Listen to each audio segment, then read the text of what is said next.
நம்முடைய தாய் தந்தையாகிய கடவுளாலும் நம் ஆண்டவர் இயேசு கிறிஸ்துவினாலும் நம் அனைவருக்கும் அருளும் அமைதியும் உண்டாயிருப்பதாக. ஆமென். கண்களை மூடி ஆண்டவரை நோக்கி வேண்டிக் கொள்வோம். எல்லா துதிகளுக்கும் தோத்திரங்களும் பாத்திராக இருக்கிற எங்கள் அன்பின் கடவுளே, தாய் தந்தைமானவரே, அருமையான வாரத்தின் முதல் நாளுக்காக நன்றியோடு துதிகளும் தோத்தரிக்கிறோம். இப்பொழுது உங்களுடைய திருமணங்களை வந்து உங்களை தோல்வி கொள்ளும்படியாக ஆண்டவரை பாராட்டின தயவுக்காக இரக்கங்களுக்காக ஒரு நன்றி செலுத்துகிறோம்.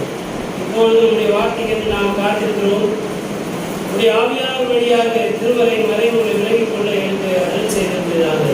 வந்திருக்கின்ற ஒவ்வொரு மக்களுடைய உள்ளத்தின் நினைவுகளும் உங்களுடைய திருமணத்திற்கு ஏற்புடையவா இருக்கின்றோம்.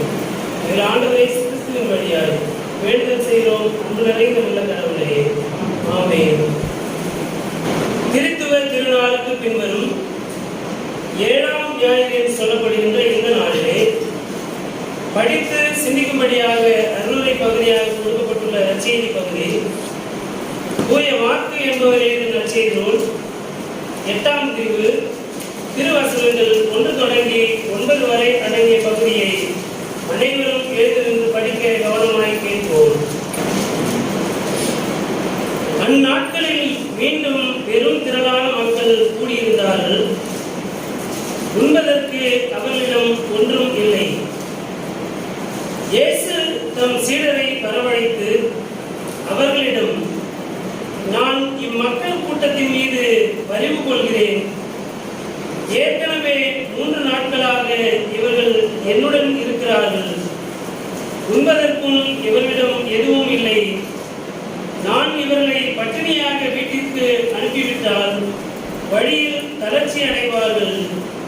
இவர்கள் சிலர் நெடுந்தொலைவிலிருந்து வந்துள்ளனர் என்று கூறினார். அதற்கு அவருடைய சீடர்கள், இப்பாலை நிலத்தில் இவர்களுக்கு போதுமான உணவு அளிப்பது எப்படி என்று கேட்டார்கள். அப்பொழுது அவர் அவர்களை பார்த்து, உங்களிடம் எத்தனை அப்பங்கள் உள்ளன என்று கேட்டார். அவர்கள் 7 என்றார்கள். தரையில் அமர மக்களுக்கு அவர் கட்டளையிட்டார். பின்பு அந்த 7 அப்பங்களையும் எடுத்து கடவுளுக்கு நன்றி செலுத்தி விட்டு பரிமாறும்படி தம் சீடர்களிடம் கொடுக்க அவர்களும் மக்களுக்கு அளித்தார்கள். சிறு மீன்கள் சிலவும் அவரிடம் இருந்தன. அவற்றின் மீது அவர் ஆசி கூறி பரிமாறச் சொன்னார். அவர்கள் வயிறார உண்டார்கள். மீதியாய் இருந்த துண்டுகளை 7 கூடைகள் நிறைய எடுத்தார்கள். அங்கு இருந்தவர்கள் ஏறக்குறைய 4000 பேர். பின்பு அவர் அவர்களை அனுப்பிவிட்டார் என்பவைகளே.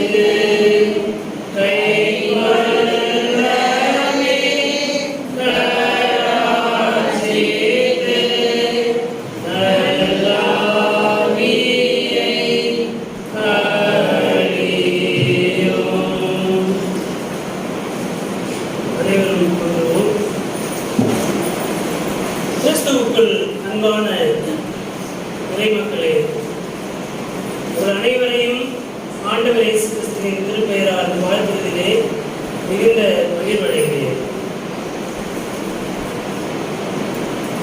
திருத்துவ திருநாளுக்கு பின்வரும் 7ஆம் ஞாயிறு சொல்லப்படுகின்ற இந்த நாளிலே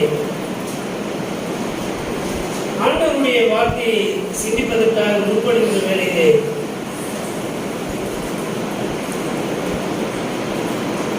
அனைவருக்குமான கடவுள் தம்முடைய பராமரிப்பை அனைவருக்குமானதாக செயல்படுத்துகிறார் என்கின்ற முதலாவது அடிப்படை சிந்தனையோடு நாம் இந்த நாளினுடைய நல்லுரை நாம் கேட்டு இருக்கிறோம். இறை வார்த்தை, இறை உணவு, சகோதரத்துவ பகிர்வு, இந்த கருப்பொருளின் ஊடாக ஆண்டவருடைய வார்த்தையை சிந்திக்க முற்படுகின்ற போது முதலாவது இந்த நாளுடைய நற்செய்திக்கு துணையாக இருக்கின்ற திருமறையின் மற்ற பகுதிகளை நாம் அணுகியிருக்கிறோம். திருப்பாடல் 133. இந்த திருப்பாடலை நாம் உற்று கவனித்தோமானால் சகோதரத்துவம், சகோதர ஐக்கியம், சகோதர கூட்டுறவு, சகோதர நல்லிணக்கம், சகோதரர்களாக கூடி வாழ்வது மனிதருக்கும் கடவுளுக்கும் ஏற்றதும் இன்பம் நிறைந்ததுமாய் இருக்கிறது. குறிப்பாக அங்கே லேவியர்கள் அல்லது ஆசாரியர்கள், ஆரோன் என்ற பெயர் இடம்பெற்றாலே தலைமை ஆசாரியர் என்பது அங்கே ஒன்று. அது ஆசாரியர்கள் மீதும் தலைமை ஆசாரியர் மீதும் ஊற்றப்படுகின்ற திருப்பொழிவு, கருப்பொழிவு தைலமாய் இருக்கிறது என்று பார்க்கின்ற போது கடவுள் இயற்கையோடு இசைந்திருக்கிறார். எர்மோனின் மலையின் மீதும் சியோனின் உயர் முடிச்சுகள் அதன் மீதும் கடவுள் இருக்கிறார். அங்கிருந்து தம்முடைய அருட்பொழிவை எல்லாருக்கும் கொடுக்கிறார். அது ஆரோனின் மீது ஊற்றப்படுகிறது, அவருடைய தாடியை வழிகிறது என்று சொல்லியிருப்பது. ஆசாரியர்கள் முதலாவது ஐக்கியத்திலே இருக்க வேண்டும். திருச்சபையிலே ஏன் பிளவுகள் இருக்கிறது என்றால், இறை மக்கள் வைக்கின்ற முதல் கேள்வி, முதல்ல ஆசாரியர்களிடத்திலே ஒற்றுமை இல்லை, போதகர்களிடத்திலே ஒற்றுமை இல்லை. எனவே ஏன் திருச்சபைகள் பல திருச்சபைகளாக இருக்கிறது என்றால், அதிகாரத்தை நோக்கியே நகர்வு, பணத்தை மையப்படுத்திய திருச்சபைகள், சொத்துகள், இவைகளை அடிப்படையாக கொண்டுதான் திருச்சபைகள் இயங்கிக் கொண்டிருக்கின்றன. இங்கே இறையியல் கோட்பாடுகள், கோட்பாட்டு ரீதியிலான பிரிவினைகள், இப்படி பல பிரிவுகள் இருக்கின்றன. இவைகளெல்லாம் நாடு, இனம், மொழி என்ற நிலையிலே பிரிந்திருக்கின்றன. இப்படிப்பட்ட சூழலிலே கடவுள் விரும்புகின்ற அந்த ஒருங்கிணைந்த திருச்சபை என்பது அதிலே குறைபட்டதாகத்தான் இருக்கிறது. ஒருங்கிணைந்த திருச்சபை உலகளாவிய நிலையிலே இருக்கிறது. ஆனால் எல்லா திருச்சபைகளும் அதிலே அடங்கி இருக்கவில்லை. அதற்கு முதலாவது ஒவ்வொரு திருச்சபைகளுக்குள்ளாக ஒருவர் நிறுவன திருச்சபைக்குள்ளும் போதகர்களிடத்திலே முதலாவது கூட்டுரிமை, ஐக்கியம் என்பது இல்லை. ஒவ்வொருவரும் நான் தான் என்கின்ற உணர்வோடு இருக்கின்ற போது கடவுள் அருளுகின்ற அந்த நிறைவான அருட்பொழிவையும் அருள் வரங்களையும் எல்லாரும் பகிர்ந்து கொள்வதிலே சிக்கல் ஏற்படுகிறது.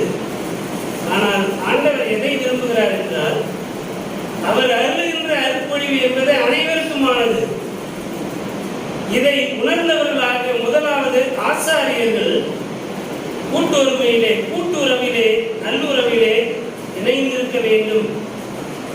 சகோதர கூட்டுறவு என்பது முக்கியமாயிருக்கிறது. Pastors fellowship, priests fellowship.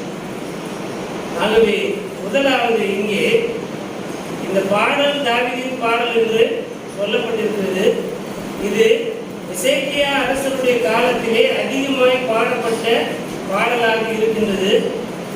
இது சியோனை நோக்கி பயணிக்கின்ற, எருசலேமுக்கு செல்லுகின்ற போது மோசேயினுடைய திருச்சட்டத்தின்படி 3 முறை ஆண் மக்கள் கடவுளின் திருமுன்னிலைக்கு வர வேண்டும் என்று சொல்லுகின்ற அந்த கட்டளையின்படி அவர்கள் ஒவ்வொரு முறையும் அந்த திருப்பயணத்தை மேற்கொள்கின்ற போது அந்த திருப்பயணத்திலே பாடுகின்ற ஒரு பாடலாக இருக்கின்றது.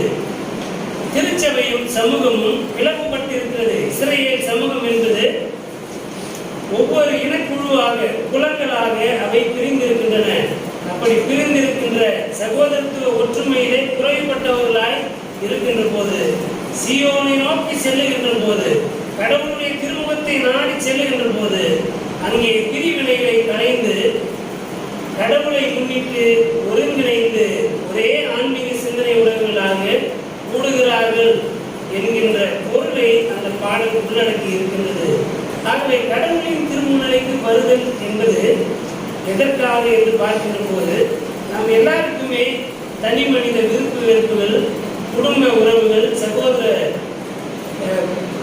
உறவுகள், இதை கடந்து சமூகம், திருச்சபை என்று பல நிலைகளிலே நாம் தனி மனிதர்களாகவும் ஒரு சமூகத்தின் அங்கத்தினர்களாகவும் இருக்கின்ற போது விருப்பு வெறுப்பு உடையவர்களாக, கருத்து முரண்பாடு உடையவர்களாக இருக்கிறோம். அப்படிப்பட்ட வெவ்வேறு கருத்தும் சிந்தனையும் உடைய நாம் கடவுளை முன்னிட்டு இங்கே கூடி வருகின்ற போது, இங்கே கடவுள் நல்லுறவை ஏற்படுத்தி பிரிவினைகளை அகற்றி முரண்பாடுகளை களைந்து ஒருங்கிணைக்கின்ற ஆண்டவராக இருக்கிறார். நாம் ஒருங்கிணைந்து வாழ்வதற்காக அழைக்கப்படுகிறோம் என்ற சிந்தனையை இந்த திருப்பாடல் நமக்கு அளிக்கின்றது. சகோதரத்துவ ஒற்றுமை, சகோதர ஐக்கியத்தை கடவுள் விரும்புகிறார். அதை இந்த பகுதி முன்னிறுத்துகிறது. இந்த நாளுடைய முதல் உடன்படிக்கை பகுதி 1 அரசர்கள் 17ஆம் பிரிவு 8 முதல் 16 வரை அடங்கிய அந்த திருமொழிகளிலே எலியா என்கின்ற கடவுளின் பணியாளர் சாரிபாத் என்கின்ற கிராமத்திலே ஒரு கைதறி, இங்கே உணவு பகிர்வின் வழியாக கடவுளின் வாக்குத்தத்தத்தை சுதந்திரமாக்கிக் கொள்ளுகின்ற சகோதரத்துவ ஐக்கியத்திற்கு இந்த திருமறை பகுதி நம்மை அழைக்கிறது. எலியா இறைவாக்கினர் திருமறை பகுதிக்குள்ளார் என்று பார்க்கின்ற போது அவர் திருமணமானவர் கிடையாது. எல்லாருக்கும் பெற்றோர்கள் இருப்பார்கள், ஆனால் உடன்பிறப்புகள் இருப்பார்களா என்பது நமக்கு தெரியாது. இன்றைய சமூகத்திலே பார்த்தோமானால் பல குடும்பங்களிலே ஒரு பிள்ளை தான் இருக்கு. அடுத்த அது அந்த குழந்தை வளர்ந்து திருமணமாகி செல்லுகின்ற போதுதான் அந்த குழந்தை ஒரு தனி நபராக தனித்து விடப்படுகின்ற அவ்வளவு நிறைந்த சமூகத்திற்குள்ளாக நாம் இருக்கிறோம். நம்முடைய முந்தின தலைமுறை அல்லது இன்றைக்கு பெற்றோர்களாக இருக்கின்ற தலைமுறை பார்த்தோமானால் அண்ணன், தம்பி, அக்கா, தங்கச்சி எல்லா உறவுகளும் இருக்கும். ஆனால் இப்பொழுது உருவாகி வருகின்ற தலைமுறையிலே 2 பிள்ளைங்க அல்லது ஒரே பிள்ளை செல்லமாக வளர்கிற பேரில் என்ன பண்ணுறாங்க? பொருளாதார ரீதியான கடினப்பாடுகள், எவ்வளோ செலவு பண்ணுறது, படிக்க வைக்கிறதுக்கு எவ்வளோ பிள்ளைங்க சேர்த்து வைக்கிறது என்ற அந்த பிரச்சனைகளை நாம் மனதில் வைத்து பணத்தை மையப்படுத்தியே நகர்கின்ற ஒரு சமூகத்திலே இருக்கிறோம். ஆனால் நாம் பலவிதமான உறவுகளை இழந்து கொண்டிருக்கிறோம். அடுத்த தலைமுறைக்கு அத்தனை என்னன்னு தெரியாது, சித்தப்பான என்னன்னு தெரியாது, பெரியப்பான என்னன்னு தெரியாத ஒரு சமூகத்தை உருவாக்கி கொண்டிருக்கிறோம். விழுந்தால் தூக்கி விடுவதற்கு ஆள் இல்லாமல் உறவுகளற்ற ஒரு சமூகத்தை உருவாக்கி கொண்டிருக்கிறோம். எலியாவுக்கும் அப்படி ஒரு சூழல் தான் இருக்கிறது. கூட பிறந்தவங்க இருக்கிறாங்களா? பைபிள் இருக்கா? தெரியாது. இல்லைன்னு நம்ம என்ன பண்ண முடியாது, சொல்ல முடியாது. ஆனால் தெரியாது. எலியாவுக்கு உடன் பிறந்தவர்கள் இருக்கிறார்களா என்பது தெரியாது. மனைவி இருக்கிறாங்களா? தெரியாது. பிள்ளைகள் இருக்கிறாங்களா? தெரியாது. இல்லை என்றும் வைத்துக் கொள்ளலாம். ஒரு தனி நபராக இருக்கிறார். கடவுளின் பணிக்காக அவர் அருட்பொழிவு பெற்றிருக்கிறார். இறைவாக்கினராக அருட்பொழிவு பெற்றிருக்கிறார். ஒரு காலகட்டத்திலே இந்த சமூகம் அநீதி நிறைந்ததாக இருக்கின்ற போது கடவுள் அந்த சமூகத்தை சீர்பொருந்த செய்வதற்கு 3 விதமான அணுகுமுறைகளை கையில் எடுக்கிறார். ஒன்று, பஞ்சத்தை கொண்டு வருவார். இன்னொன்று, நோய்களை அனுப்புவார். 3வது, போரை அனுமதிப்பார். நீங்கள் அது தாவீதின் காலத்திலிருந்தே இருக்கிறதை நாம் திருமறையிலே பார்க்க முடியும். ஒன்று, பஞ்சத்தை அனுப்புவார். 3 ஆப்ஷன் கொடுக்கிறார் தாவீதுக்கு. பஞ்சம் இருக்கும், இல்லைன்னா போர் நடக்கும், இல்லைன்னா கொலை நோயினால உங்களை நான் அழிப்பேன். இதில் 3 ஆப்ஷன்ல நீங்க எதை வேண்டுமானாலும் தெரிந்து கொள் என்று சொல்லுகின்ற போது அதில் ஒரு ஆப்ஷனை தாவீது தேர்ந்தெடுப்பதை நாம் திருமறையிலே படித்திருக்கிறோம். ஏற்கனவே இதை குறித்து நாம் அறிவுரைகளை கேட்டிருக்கிறோம். இப்படிப்பட்ட நிலையிலே இந்த பகுதியிலே இந்த சமூகம் அநீதி நிறைந்ததாக இருக்கிறது. இது எப்பொழுது நடந்தது? கிமு 910 ஆண்டிலே இந்த பகுதி எழுதப்பட்டதாக திருமறை ஆய்வுகள் சொல்லுகின்றன. அந்த காலகட்டத்திலே இந்த சமூகம் அநீதி நிறைந்ததாய் இருந்தது. இஸ்ரவேலர்களுக்குள்ளே சகோதரத்துவ ஒற்றுமை இல்லை. ஒருவருக்கொருவர் பிணக்குகள். சமூகம் சார்ந்து பார்க்கின்ற போது சகோதரத்துவ ஒற்றுமை இல்லை.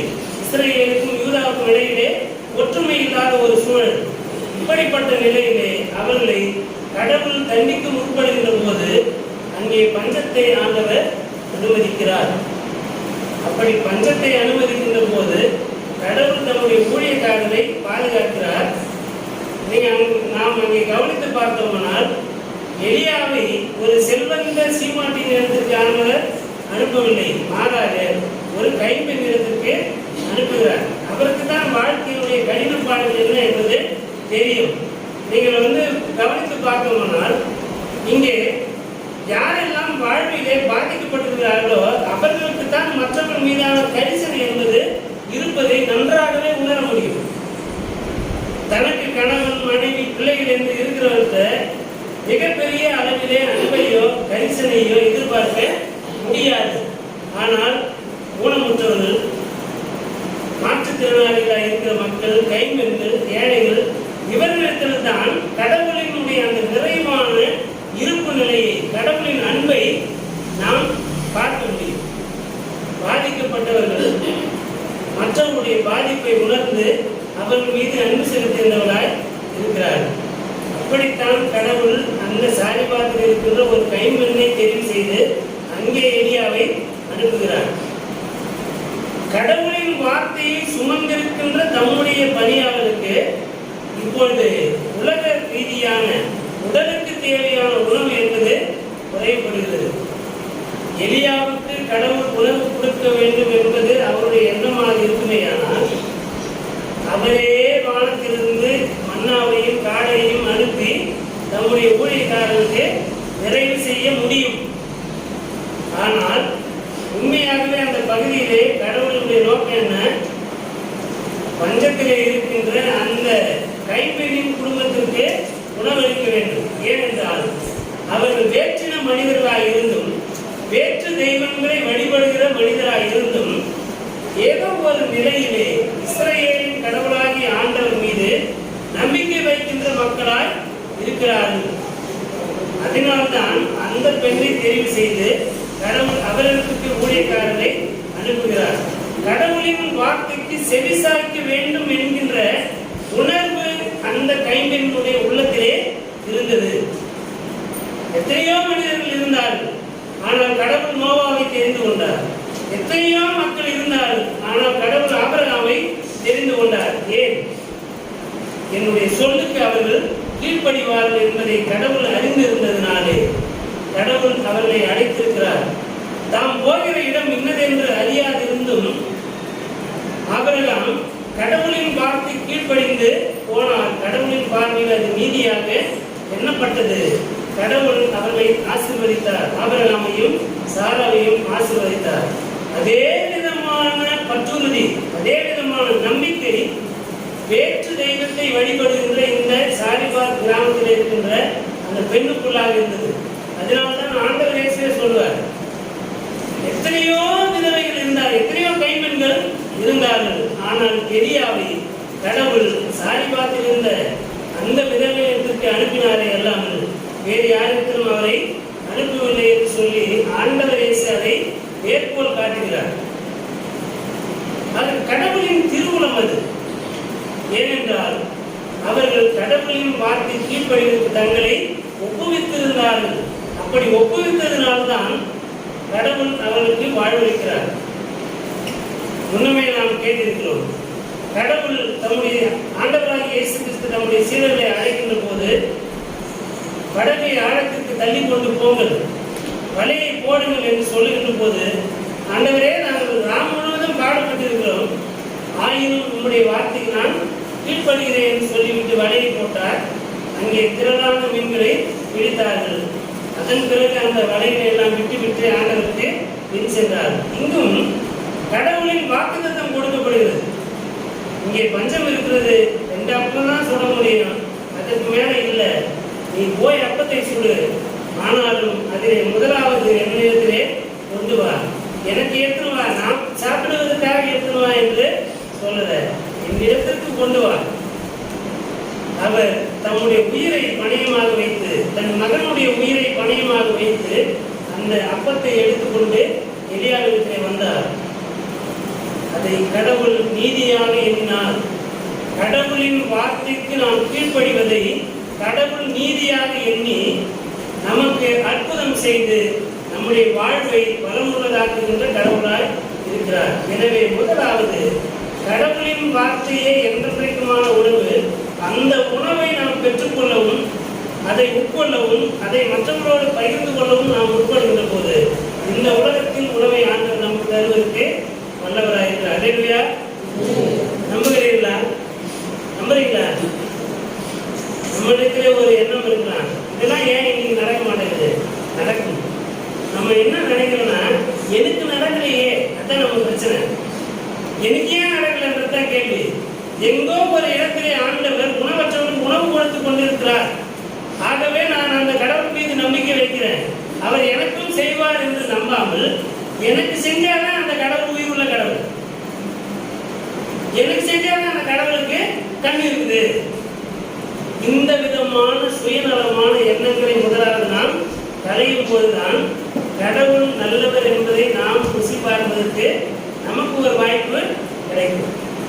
தினந்தோறும் கடவுள் நம்முடைய ஜபத்தை மாத்திரமே கேட்கணும், நமக்கு மாத்திரமே நல்லது செய்யணும், நமக்கு மாத்திரமே நல்லது செய்யணும், அடுத்தவன் செய்யக்கூடாதுன்ற எண்ணம் நமக்குள்ளே இருக்குதில்லை. அப்புறம் எப்படி கடவுள் செயலாற்றுவார்?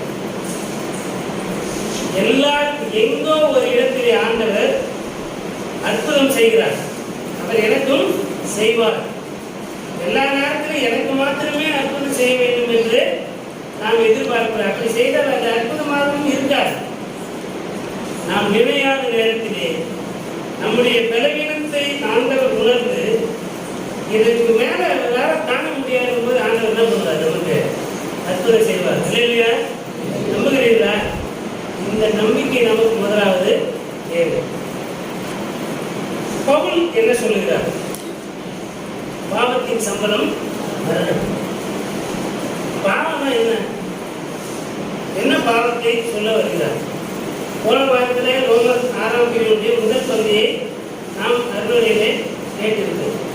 அங்கே சகோதரத்துவத்தை பற்றி விளக்கி இருக்கிறேன். ஒப்புரவாதம் என்பதை குறித்து சொன்னேன் சென்ற வாரத்தில். கடவுளோடு ஒப்புரவாகும். என்னுடைய தனி மனித வாழ்விலே நான் கடவுளோடு ஒப்புரவாகுவதற்கு அழைக்கப்படுகிறேன். சகோதர அன்பிலே நான் குறைவுள்ளவராக இருக்கின்ற போது, கடவுளுடைய வார்த்தைக்கு நான் கீழ்ப்படியாமல் போகின்ற போதே அங்கே நான் பாவம் செய்கிறேன். கடவுளுடைய வார்த்தைக்கு நான் கீழ்ப்படுகிறவராக இருந்தால் என்னிடத்திலே சகோதர ஐக்கியம், சகோதர அன்பு என்பது முழுமையானதாக இருக்கும். அந்த தனி மனித வாழ்விலே என்னுடைய உடலை நான் பாவத்திற்கு அடிமைப்படுத்துகின்ற போது நான் கடவுளுக்கு விரோதமாக மாறிப் போகிறேன். நான் கிறிஸ்துவுக்கு விரோதியாகிறேன். நான் ஒவ்வொரு முறை பாவம் செய்கின்ற போதும் கிறிஸ்துவுக்கு விரோதியாக, கிறிஸ்துவுக்கு எதிரானவனாக, அந்தி கிறிஸ்துவாக நான் இருக்கிறேன். கிறிஸ்துவனுடைய மனநிலை என்னிடத்திலே இல்லை. திருமுழுக்கு என்பது நான் பாவம் செய்திருக்கிறேன், பாவத்திலிருந்து மனம் திரும்புவதின் அடையாளமாக நான் திருமுழுக்கை பெற்றிருக்கிறேன். ஆனால் திருமுழுக்கு பெற்ற பிறகு நாம் பாவம் செய்து கொண்டிருப்போமே, ஆனால் நாம் கிறிஸ்துவுக்கு எதிரானவர்களாக இருக்கிறோம். நாம் கிறிஸ்துவை ஒவ்வொரு முறையும் சிலுவையிலே அறைகின்றவர்களாக இருக்கிறோம். அப்போ ஒவ்வொரு முறையும் நாம் கிறிஸ்துவை சிலுவையிலே அறைவதற்கு ஒப்பு கொடுக்கின்ற போது நானே கிறிஸ்துவை கொலை செய்கிறேன். நான் கடவுளின் பிள்ளையானால் கிறிஸ்து எனக்கு சகோதரராக இருக்கிறார். கிறிஸ்து என்னை தம்முடைய சகோதரராக பார்க்கிறார். உங்களை என்னுடைய சகோதரராக பார்க்கிறேன், உங்களை என்னுடைய நண்பராக பார்க்கிறேன் என்று சொல்லுகின்ற ஆண்டவர் இயேசு. நாம் ஒவ்வொரு முறை பாவம் செய்கிற போதும் சகோதரத்துவ அன்பிலே நாம் உண்மையற்றவர்களாக இருக்கிறோம். நாம் கிறிஸ்துவுக்கு எதிரான செயல்களை செய்து கிறிஸ்துவை கொலை செய்கிறவர்களாக இருக்கிறோம். ஆனாலும் ஆண்டவர் இயேசு நம்மை சிலுவைக்கு ஒப்பு கொடுத்து நம்மீது அந்த சிலுவை சுமத்தப்படாதபடிக்கு, நாம் ரத்தம் சிந்துவதற்கு ஆளாதபடிக்கு ஆண்டவர் நமக்காக தம்முடைய முழு நிறைவான அன்பையும் நம்மீது செயலாற்றுகிறார். அவர் சகோதர அன்பிலே உண்மையுள்ளவராயிருக்கிறார். அவர் சகோதர ஒப்புரவாகுதலே உண்மையுள்ளவராயிருக்கிறார். நாம் அவரோடு ஒப்புரவாகுதலிலும் அவர் மீது அன்பு செலுத்துவதிலும் குறைவுள்ளவராயிருக்கிறோம்.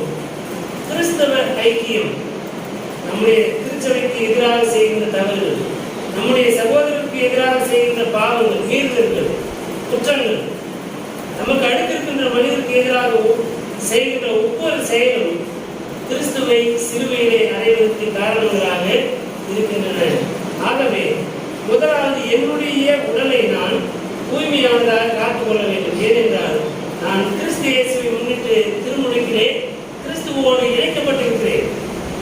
அந்த திருமுழுக்கிலே இணைக்கப்பட்டிருக்க பிறகு நான் பாவம் செய்கின்ற போது என்னுடைய உடலுக்கு எதிராக நான் இருக்கிறேன். என்னுடைய உடலை ஆண்டவருடைய ஆலயமாக பாதுகாப்பதற்கு அழைக்கப்படுகிறேன். ஆகவே இந்த சகோதர ஐக்கியம் நமக்கு தேவையாக இருக்கிறது. நம்முடைய பாவங்களை விட்டொழிக்க வேண்டும். பாவம் இறப்புக்கு காரணமாயிருக்கிறது. நாம் எத்தனை முறை ஆண்டவர் இயேசுவை சிலுவையிலே அறைகிறோம்? அத்தனை முறை என்னை சிலுவையிலே அறைவதற்கு நான் தயாராக இருக்கிறேன். அப்போ ஒவ்வொரு முறையும் நான் சிலுவையிலே அடிக்கப்படக்கூடாது என்கின்ற உணர்வு எனக்கு இருக்குமேயானால் நான் பாவம் செய்யாமல் என்னுடைய உடலையும் என்னுடைய ஆன்மாவையும் என்னுடைய உள்ளத்தையும் தூய்மையாக வைத்திருப்பேன். ஆகவே இந்த பாவங்கள் செய்வதற்கு எது காரணமாயிருக்குன்னா, கடவுளுடைய வார்த்தைக்கு கீழ்ப்படியாமையே எல்லா பாவங்களுக்கும் ஆணிவேராக இருக்கிறது. ஆக நாம் செய்ய வேண்டியது என்ன? நாம் கிறிஸ்து இயேசுவின் வழியாக அருளப்பட்டிருக்கின்ற கடவுளுடைய அருள் வரங்களையும் கடவுளுடைய வார்த்தைகளையும் உண்மையான உள்ளத்தோடும் தாழ்மையான மனதோடும் அதை ஏற்று வாழ்வதற்கு அழைக்கப்படுகிறோம். இது கிறிஸ்துவுடனான சகோதரத்துவ அன்பாக இருக்கின்றது. விரைவாக நற்செய்தி பகுதிக்குள்ளாக வருகின்ற போது ஆண்டவர் இயேசு இங்கே உணவளிக்கிறார். நமக்கு உணவளிப்பதுதான் முக்கியமாக இருக்கிறது. அங்கே 5000 பேர் உணவு கொடுத்தார். 5 மீன் 2 அப்பத்தை கொண்டு 5000 பேருக்கு உணவளித்தார். இங்கே 4000 பேருக்கு ஆண்டவர் உணவளிக்கிறார். எதற்கு இந்த நிகழ்வு எழுதப்பட்டிருக்கிறது?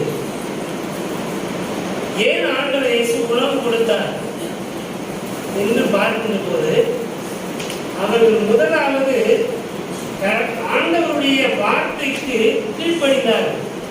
3 நாட்களாக இறை வார்த்தையிலே அவர்கள் நிலைத்திருந்தார்கள். ஆண்டவர் இயேசுவோடு கூடவே இருந்தார்கள். 3 நாட்களும் அவருடைய வாயிலிருந்து வருகின்ற வார்த்தைகளை கேட்டுக்கொண்டே இருந்தார்கள். இதற்கு இடைப்பட்ட நேரத்திலே அவர்கள் உணவை குறித்து எந்த விதமான கவலையும் கொள்ளவில்லை. அவருடைய எண்ணம் எல்லாம் ஆண்டவருடைய வார்த்தையை கேட்பதிலே மிகுந்த கவனமாய் இருந்தது. இதை ஆண்டவர் இயேசு கவனித்துக் கொண்டே இருக்கிறார். 3 நாட்கள் நிறைவடைகின்ற போது அவர்கள் கலைந்து செல்வதற்கு முன்பாக எல்லோருடைய முகத்திலும் உடலுக்கு தேவையான உணவு தேவையாயிருக்கும் என்பதை ஆண்டவர் இயேசு உணர்ந்தார்.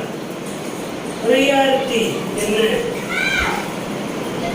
நாம் கடவுளின் வார்த்தைக்கு முக்கியத்துவம் கொடுப்போமேயானால் நம்முடைய உடலுக்கு தேவையானதை ஆண்டவர் இயேசு தருவார்.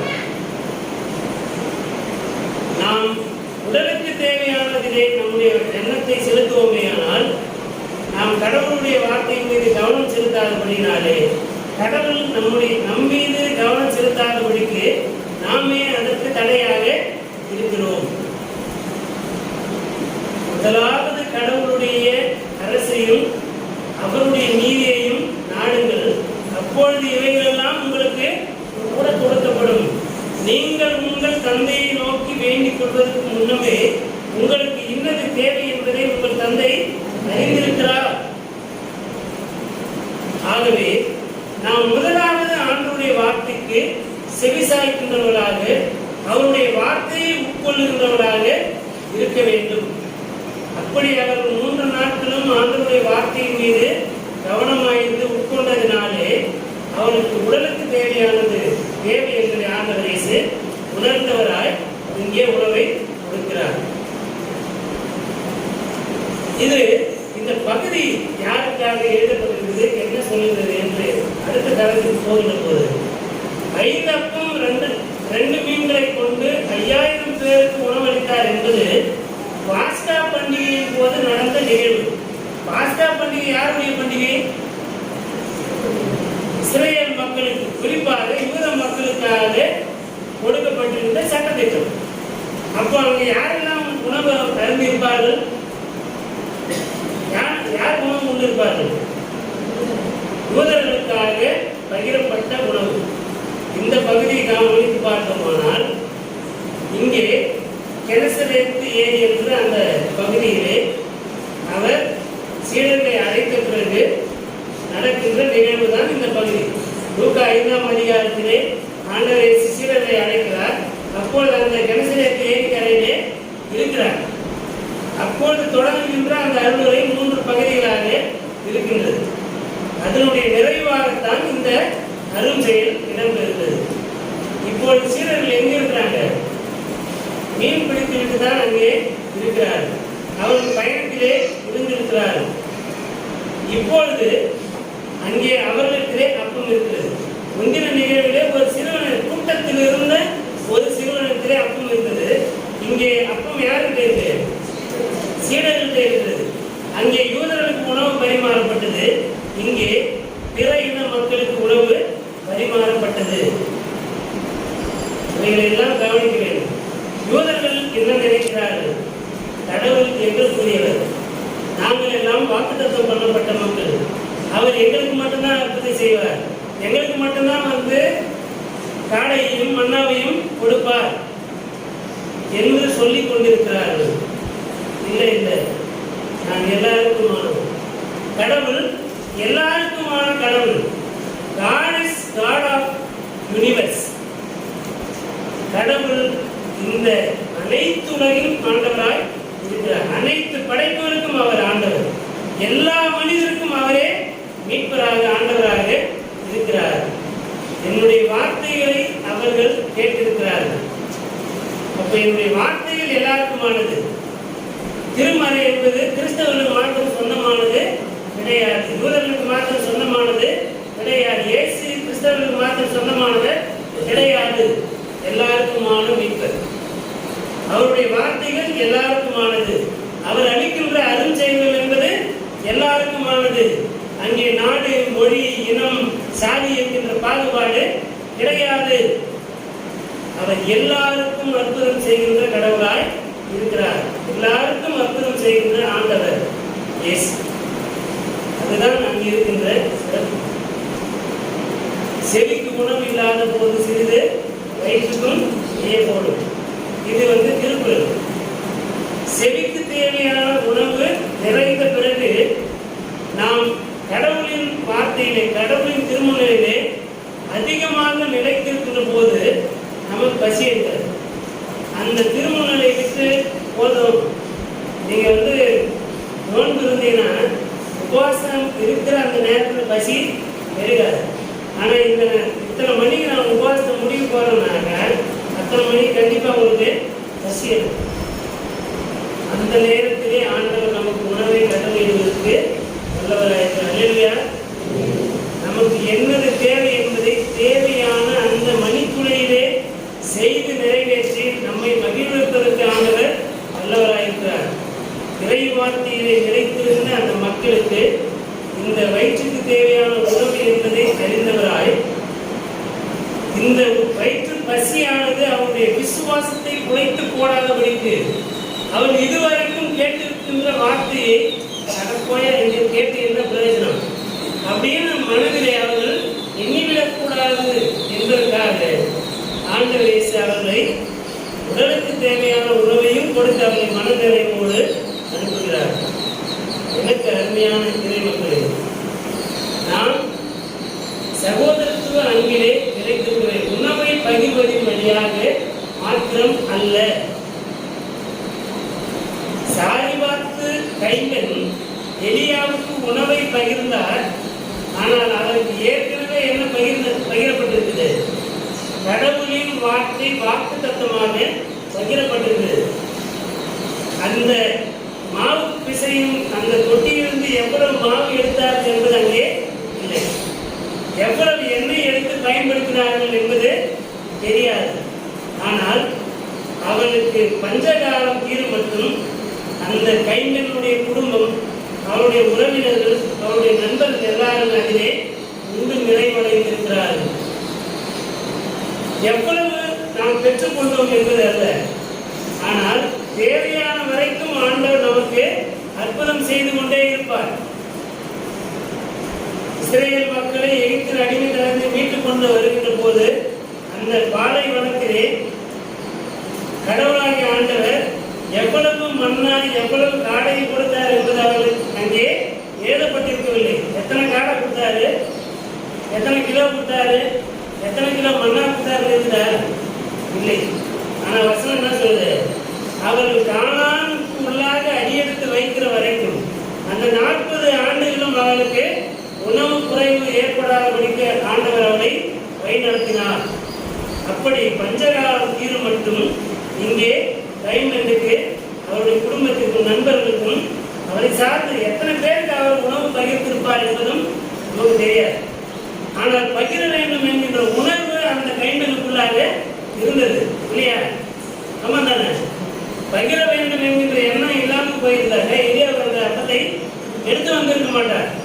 அவர்களுக்குள்ளாக இயல்பாக ஒரு சுயநலமற்ற, தன்னலமற்ற ஒரு பகிர்வு மனப்பான்மை அந்த பெண்ணுக்குள்ளாக இருக்கிறது. கடவுளுக்கு அஞ்ச வேண்டும், கடவுளுடைய வார்த்தை கீழ்ப்படிய வேண்டும் என்கிற உணர்வு இருந்தது.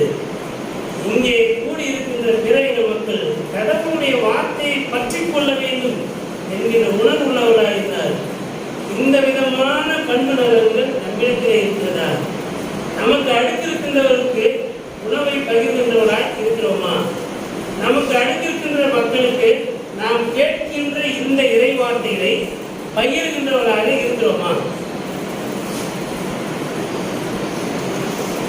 நாம் கடவுளின் வார்த்தையை முதலாவது ஏற்றுக்கொள்ள வேண்டும், அதை மற்றவர்களோடு பகிர வேண்டும். அப்பொழுது ஆண்டவர் இந்த இம்மைக்குரிய ஆசீர்வாதங்களை நிறைவாய் தருவதற்கு ஆண்டவர் வல்லவராயிருக்கிறார். சகோதர அன்பு, நமக்கு அடுத்திருக்கின்ற எல்லா மக்களுமே நம்முடைய சகோதரர்கள் என்கிற சிந்தனை நமக்கு இருக்க வேண்டும். சீடர்களுக்குள்ளாக அந்த சிந்தனை இருந்தது. கேட்டு கேட்கிறாங்க, எப்படி சாமி முடியும்? இவ்வளோ மக்களுக்கு எப்படி முடியும்? உங்கள்கிட்ட என்ன இருக்கு என்று கேட்ட மாத்திரத்திலே அவர்கள் ஆயத்தமாய் தங்களுக்காக வைத்திருந்த உணவை எடுத்து கொடுத்தார்கள். சீடர்கள் கடவுளின் வார்த்தையை பகிர்ந்தார்கள், தங்களுக்கென்று வைத்திருந்த உணவையும் பகிர்ந்தார்கள். நாம் அப்படிப்பட்ட சீடர்களாக இருக்கிறோமா? கடவுள் அற்புதம் செய்வார் என்று சொல்கிறோம், ஆனால் உணவை பகிர்வதிலே குறைவுள்ளவர்களாக இருக்கிறோம். 2 நிலையிலும் நாம் நிறைவான கிறிஸ்துவனுடைய மனநிலையுடைய செயலாக இருப்பதற்கு அழைக்கப்படுகிறோம்.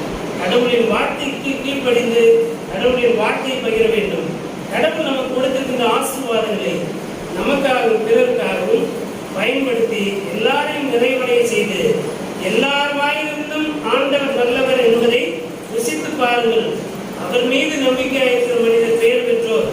என் வாயிலிருந்து வருவதோடு எனக்கு அடுத்திருக்கின்ற மனிதரை சொல்ல வைக்கின்றதற்கு நான் என்னிடத்திலே பகிர்வு எண்ணம் இருக்கிறதா என்ற கேள்வியோடு நம்மை நாம் ஆண்டவருக்கு ஒப்புக் கொடுப்போம். அப்படி நம்மிடத்தில் இல்லாத இருக்குமே, ஆனால் ஆண்டவரே உங்களுடைய ஆவியான வழியாக எங்களை ஆற்றல்படுத்தும் என்று ஒப்புக் கொடுப்போம். அப்படி செய்கின்ற போது தம்முடைய நிறைவான வரங்களினாலும் ஆண்டவர் நம்மை நிறைத்து காத்து ஆசீர்வதித்து வழிநடத்துவார். இந்த சிந்தனைகளோடு ஆண்டவருக்கு ஒப்புக் கொடுப்போம். கடவுள் அவர்கள் நிறைவான ஆற்றல் வளர்ந்து பெறணும். நம்மிலும் நம்முடைய குடும்பங்களிலும் நமக்கு அடுத்திருக்கின்ற அனைத்து மனிதர்களும் நிறைந்து பெருகி ஆசீர்வதித்து காப்பதாக கண்களை மூடி ஆண்டவரை நோக்கி வேண்டிக் கொள்வோம். எல்லா துதிகளுக்கும் தோற்றமே பாத்திராக இருக்கிறீர்கள் அன்பின் கடவுளே, தாயின் தந்தை மாணவரே, இந்த அருமையான வாரத்தின் முதல் நாளிலே உங்களுடைய திருமணத்தை வந்து ஆண்டவரே நாங்கள் உங்களை தோற்று கொள்ள ஆண்டவரை துணை செய்ததாக நாங்கள் சென்றோம். இப்பொழுது உங்களுடைய திருமணத்தை வந்து உண்மை தோற்று கொண்டு ஆண்டவரே உங்களுடைய வார்த்தையை கேட்டிருக்கின்ற உங்களுடைய பிள்ளைகளுக்கு உங்களுடைய நிறைவான அருளியங்களையும் ஆசீர்வாதங்களையும் ஆசீர்வாதத்தையும் தந்திட வேண்டுமா உங்களை மன்றாடுகிறோம். வந்திருக்கிற பெரியோரையும் சிறியோரையும் பிள்ளைகளையும் ஆசீர்வதித்தல் வேண்டுமா உங்களை மன்றாடுகிறோம். கல்வி பயிலுகிற பிள்ளைகளுக்கு ஞான வரவை தாரும். பெற்றோர்கள் பிள்ளைகளை வளர்த்தெடுப்பதற்கு தேவையான சத்துவங்களை ஆற்றல்களை ஆசீர்வாதம் நிறைவாய் தந்தரும். முதிர் வயதிற்கு நிறைவான சுகத்தையும் கடனையும் சத்துவங்களையும் கட்டியமானது. நிறைவான உடைய இலக்குகளின் வழியாக எல்லாருக்கும் தேவையான எல்லாவற்றையும் தந்தடி உலகத்தினுடைய அனைத்து மக்களுக்கும் உங்களுடைய அளவற்ற அன்பை பகிர்ந்து ஆண்டவரை வழிநடத்துவதற்கு நீர் திருவுளம் கொண்டுள்ளீர். நாங்களும் அப்படியே செய்து உங்களுடைய சீடர்கள் என்று சொல்வதற்கு எங்களை நாங்கள் தகுதிப்படுத்திக் கொள்ள ஆவியான வழியாக எங்களை காத்து வழிநடத்துகிறார்கள். எல்லா துதி கனம் ஆட்சிமை யாவற்றும் நமக்கு ஒருவருக்கே இருக்கிறோம். எங்கள் ஆண்டவர் மீட்பருமாகிய இயேசு கிறிஸ்துவின் வழியாக வேண்டுதல் செய்கிறோம் எங்கள் நன்மை வாய்ந்த நல்ல கடவுளே.